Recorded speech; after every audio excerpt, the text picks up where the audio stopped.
Today, we are here to learn and discuss how the UK construction sector can build back better. The Climate Change Committee presented their report to the government on the 25th of June, and their first recommendation was about building and retrofit. 2 days ago, we heard about Boris Johnson, build, build, build. After 3 months of lockdown, you may have also a good idea of what will be your dream house, whether it has 2 or more office corners, a bigger garden, a more sustainable energy. You probably have a better idea of what will be your dream office, maybe with wider space, more welcoming when you go back to the office. A dream city with more cycling lane, electric cars, outdoor community space.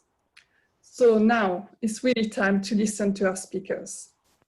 First of all, I would like to introduce you to Colin Jones, partner at Hewitsons and founder member of Cambridge Clean Tech. Colin is a very highly experienced legal advisor. His main role is to advise businesses and clients and involved in solar panel, wind turbines, and other forms of green energy system. Today, he's going to give us an overview and context of the impact on and response by the construction industry to the pandemic. Over to you, Colin. Sophie, thanks very much indeed. So the way we're running the slides today is I will have to use the word next slide every now and then. So please just bear that in mind. So my background is a construction lawyer, and since COVID impacted the UK a few months back, we spent in our team at Hewitsons a good chunk of our time advising one party or the other, client, contractor, supplier, on their legal position relating to undertaking projects while we all operate in accordance with the government's requirements and expectations for life and business. So just jump on to the next slide, first slide, please. So I'm not going to give you too much of a legal lecture.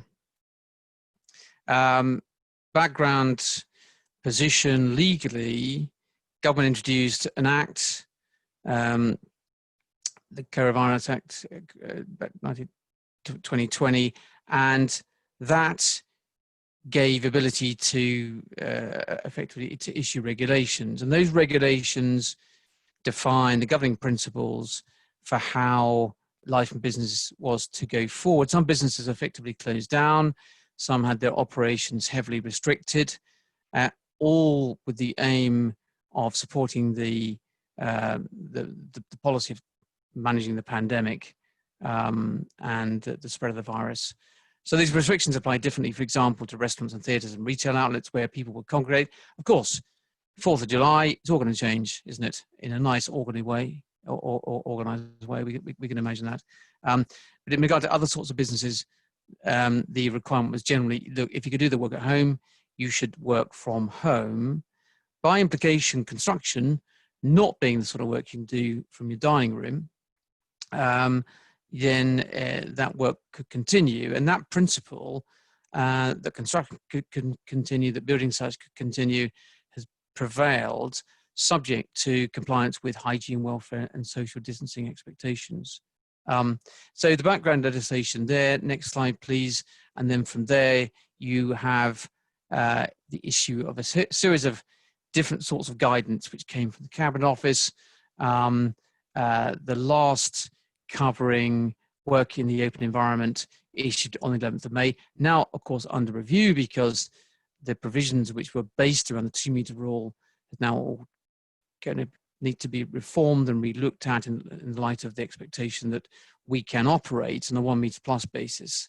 But I mean, what this guidance was doing was effectively reinforcing the underlying legislation, which was effectively saying, look, we can operate, we can proceed with life and business, but we have to allow for the need to take protective and preventative measures. So in this guidance, you had provisions about, for example, staggering arrival, departure times, ensuring that social distancing was adhered to, and only allowing activities to be undertaken where they could be undertaken safely. expectations in regard to risk assessments. Next slide, please.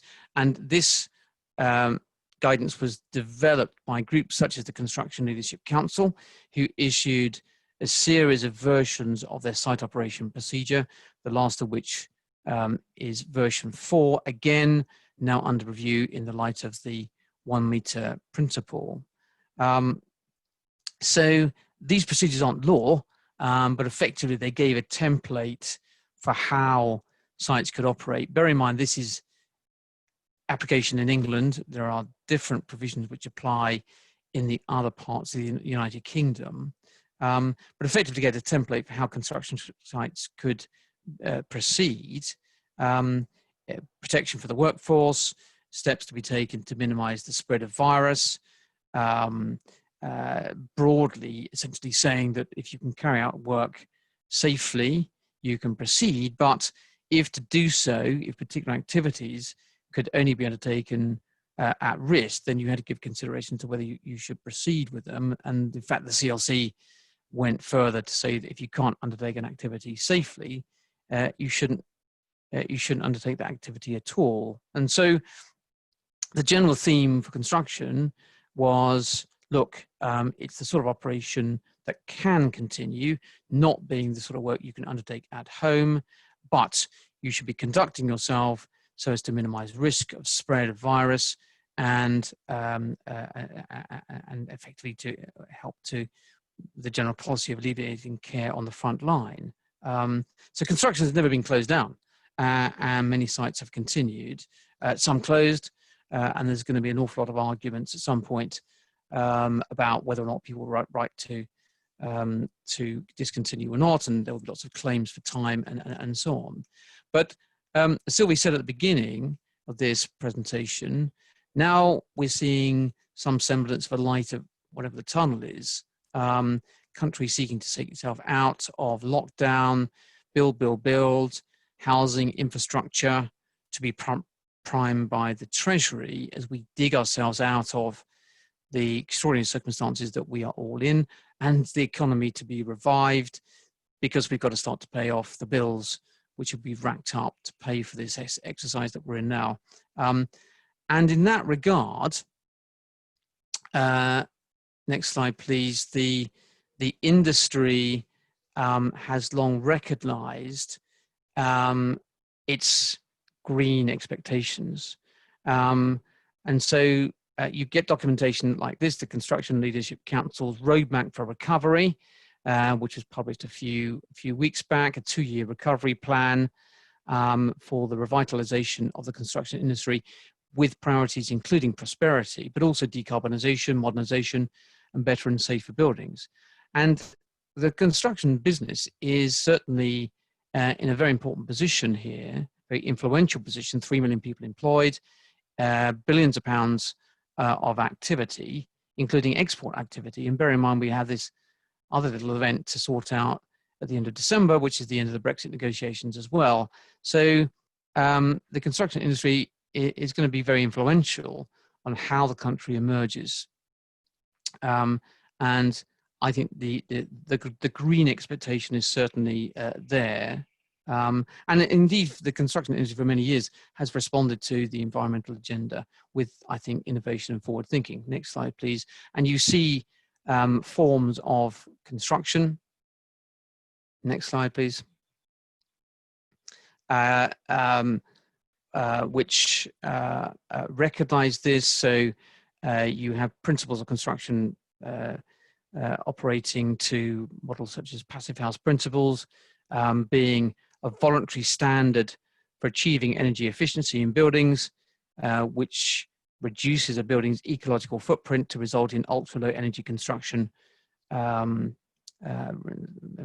little energy for space heating and cooling. And here in Cambridge, there are a number of passive house examples, such as the King's College student accommodation scheme on Cranmer Road.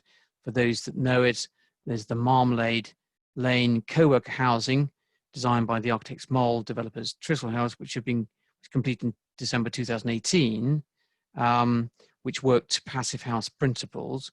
And then beyond that, growing modes of construction such as the use of modular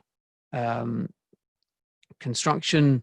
An example of that, the recently completed modular housing developed for the homeless charity Jimmy's, which my firm was very pleased to be part of. Next slide, please. Beyond that, the industry recognizes that the increasing importance of using sustainable and recyclable materials. Timber, for example, a sustainable green option of increasing use. This slide gives some examples of developments in Sweden, and increasing the lower carbon footprint is possible through forms of concrete production being undertaken differently, use of recycled materials in the manufacture of construction products, all essential if the UK has to have any hope of achieving net zero targets by 2050. The World Green Building Council assesses that buildings account for 39% of global carbon emissions, split into 28% for the operation of buildings and 11% from embodied carbon emissions associated with the materials and construction processes used through a building's life cycle.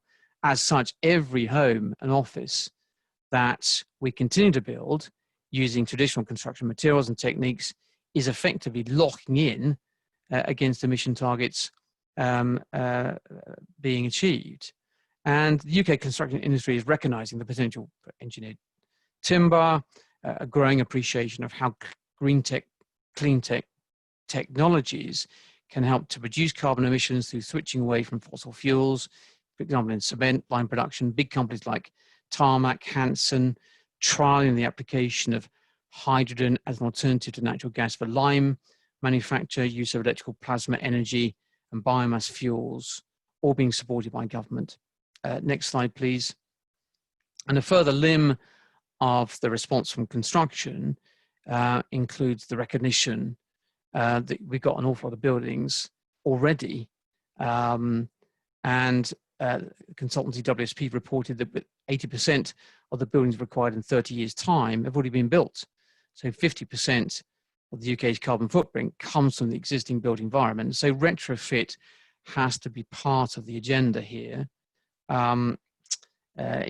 using retrofitting with new technologies to improve energy efficiency, more effective building management, solar power, energy systems, smart meters, energy use apps, all of the rest. And an example is the One Regent Street development by the University of Cambridge, which is effectively to retrofit a pretty old building and turn it into something which is more efficient. Next slide, please. And then beyond the commercial and organizational, we have to look at the domestic housing stock. The Committee on Climate Change reporting decarbonisation and adapting the UK's housing stock is absolutely critical to meet the 2050 targets. And an exemplar model is the Eddington development of the university, where every single building on that site is being designed to code for sustainable homes level 5 and BREEAM excellent. So in many ways, construction is doing a lot to show that it's a lot more than just about bricks and mortar. It is certainly open for innovation. And my final slide is really where I come from a constructional point of view, which is the contracts which sit underneath a lot of the projects. Traditional contracts have been focused on the development of a product, on completion to be achieved on budget and on time, but this will have to change, and indeed is changing, to reflect the need for contracts to govern how building performance is managed over a period of time. Net zero is in effect becoming more definable.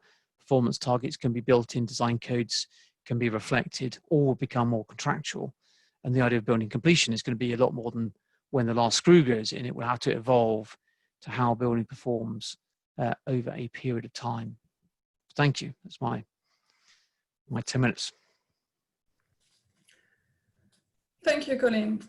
Well, it must be, with everything changing at the moment, COVID, the pandemic, and the new regulations, it must be quite a hard job to keep up with all the new regulations, law in the construction building. So it must be quite useful to be able to talk to you and see what we can or cannot do in the construction system. We have one question from Clive Bonney. How best can new built modular offsite timber frame designers find the best UK manufacturer, and what manufacturing capacity now exists in this sector? Are you able to answer? Do you know, I'd love to say I have the answer to that, but I'm a mere lawyer. What do I know? Look, this is a practitioner issue. I think it'll be a very interesting question to pick up later. It may be that this is something for Chris, but I'm probably not best placed to answer that supplier issue. Okay, so Clive, you will have to wait. Is there any other questions? Don't be shy. Raise your hands. Type your questions. Okay, well, thank you. I'm just saying no more.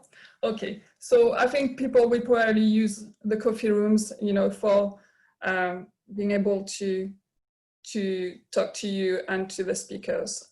Let's move on then to our second speaker.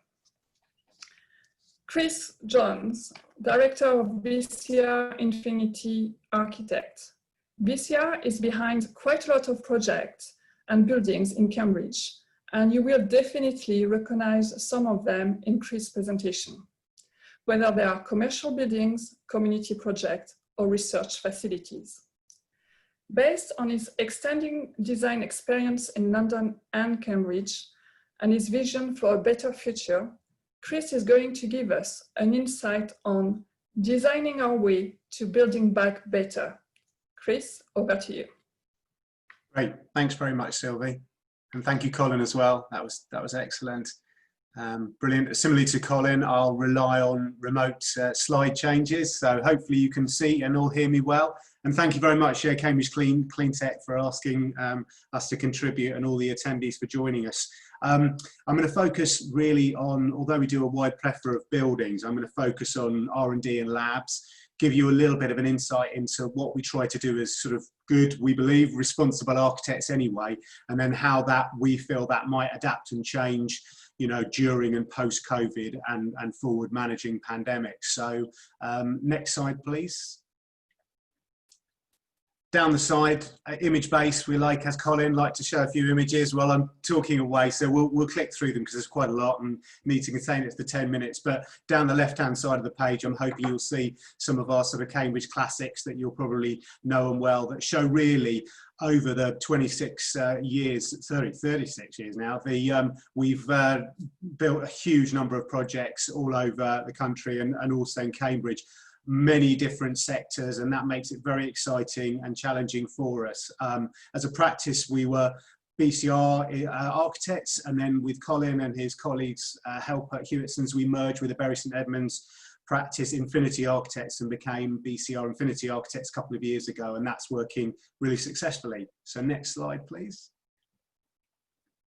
And really, as again, responsible architects, we try to approach every project with our 36 plus years of experience and make each project appropriate and really exceed all the expectations of the projects wherever possible, adding value, long-term value, and being sort of responsible, cost-effective, sustainable, and now very mindful of the sort of added challenges of the pandemics and the issues that they bring as well. So next slide, please. Sustainability has always been in the heart of what we do, and I know a lot of that is about what we're talking about today, sort of the drive to net zero carbon. One of our founders, was his diploma back in the 1970s, at the end of his architectural training in Leicester, was basically the equivalent of a net zero carbon house. So one of the three partners, it was sort of really in the DNA and the founding principles, and we've always tried to champion sustainability in our design using all the different measures and standards that are required and available. and my co-director, Aoife O'Gorman, is Passive House accredited. So a lot of that feeds into our housing, but also then ripples through where we apply the principles where relevant to our non-residential projects. And we really work closely with the team and the wider team. Design is about whole collaboration from all the stakeholders, the client team, the design team, the community, and the contractors and supply chain. So we really enjoy that collaboration and all it brings. A lot of that digital over the last 3 months. So next slide, please. Just a snapshot, there's about 20 of us, but as far as designing, it's all about the delivery. And actually, we've got a really lovely setup of architects and technologists, technicians. So between us, you know, we can design and work the buildings of all different shapes and sizes all the way through. So that balance between design and detail really makes the final products really important. So next slide, please. Just not going to go through each of these, don't worry, but just obviously showing that as, you know, responsible architects, there's a huge amount of standards from UN principles, UK standards, European standards, that we have to sort of apply to, you know, sort of follow, but also ones that we want to follow and we try to follow, such as Passive House and Green Guide, which is, you know, the appropriate materials and sustainable materials. So there's a whole plethora of those that are being changed, CIBSE being the most recent, Chartered Institute of Building Service Engineers. A lot of that has changed in response to COVID and moving forward as well, which I'll touch on in a moment. So next slide, please. And also Cambridge, very exciting city to work and design in. Obviously some very, very capable people researching and developing all sorts of exciting things. With the Cambridge Greater Plan going on at the moment, that is a huge impact. And you might see on the right hand side of the slide over here that actually we're also pushing very heavily for this Cambridge Great Park as one of the potentials which could deal with carbon offsetting, biodiversity net gain, the new agricultural bill, different opportunities for opening up for walks and cycles and all sorts of things, and dealing with some of the challenges as far as sustainable development in Cambridge and its infrastructure. So hopefully you can all support that. It's gathering very good momentum. Next slide, please. Again, just to snap on this, you might well know Chesterford Research Park, we've worked on for over 20 years now, and that's fantastic because not only a beautiful setting just outside Cambridge, but also because we master planned it, we've built all the buildings out and a number of the fit outs as well. It allows us to sort of, you know, test some of our principles and work with some fantastic people like Richard Dickinson at One Nucleus as well, on a number of the fit outs, and just sort of test some of our principles and work and see how see how they work in reality. So that's been fantastic. Next slide, please. And then some early adopters, one of the first naturally ventilated atrium buildings, Stirling House, and also at Chesterford Research Park, a naturally ventilated R&D and lab space. So air, bringing in air naturally and filtration of it. We've been sort of early adopters of that and seeing how we can best promote that, which is very interesting and quite challenging when it comes to labs. So next slide, please. Again, working at the Wellcome Trust, that was delivering another architect schemes. We were working with a contractor, but it gave us a real opportunity to test our mettle with some fantastic detailing, some generous budgets, and very different buildings as well, listed buildings, lab buildings, and sort of all sorts of different buildings in there. So that was fantastic and great fun to help collaborate to deliver another architect's vision, which we do as well. So next slide, please. So yeah, on to sort of COVID and post-COVID, I think trying to get the message across really that actually, you know, with enlightened clients, stakeholders, tenants, and a good design team, actually, you know, there's a lot of good stuff, as Colin said, that's been being worked on in design and delivery of projects already, building projects. But actually, perhaps COVID has allowed us all the chance to reflect on these and maybe prioritise sustainability and quality of the working environments, and challenge, you know, how much we need to do that in the workplace. I appreciate labs. There's a certain amount of stuff that has to be done in controlled environments, but as far as meetings and a lot of other forms of communication, do we need to hit the car and hit the road? So I think it's focused our minds a lot, and there's a few things, and talking as we do with the rest of the design team and clients, there's just a little bullet point list that sort of things that I think are very pertinent moving forward. post-COVID, and we're mindful of potentially other pandemics or other challenges, is that I think it's focused all our minds is what's really important, unique, special about the office that we work in, the R&D facility and the laboratory, in terms of social wellness, what we can't do at home, real human interaction, innovation. But I think that the message is very much, how much and where do we need it? Perhaps more digital meetings, more remote flexible working, perhaps less agile working. That's a challenge as far as shared surfaces and transient spaces.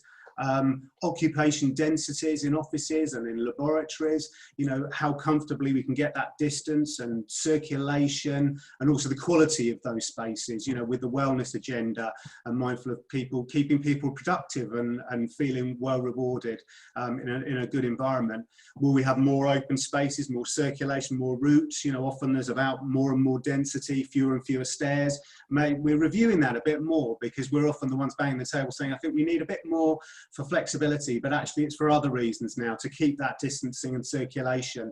We may need more stairs, or definitely not less, more flexible spaces to allow us to meet these codes in future. Washrooms and hand washing facilities, you can imagine, more fresh air within buildings as well. Labs obviously have a lot of fresh air already, but in other R&D office spaces, we're already looking at doubling the amount of volume of fresh air that comes in. And also intelligent building controls, which is a sustainability issue as well, to make sure that you get the most out of the design of the building. And some of those may need to be contactless, so there's less touching of controls and dials. And I think it leads us to think, with clever design and the right design team, that doesn't necessarily have to be more expensive buildings. It doesn't just mean more and more expense, but it will really challenge us even more, which is a great opportunity. Perhaps more retrofitting of buildings, as Colin said, that's really been high on the agenda, and I'll come on to that briefly in a moment. But also, I hope not more contracting out of laboratory spaces, because it becomes harder and harder to meet all the regulations. So next slide, there's a couple more, I'm sure, down to my last couple of minutes. So next slide, please.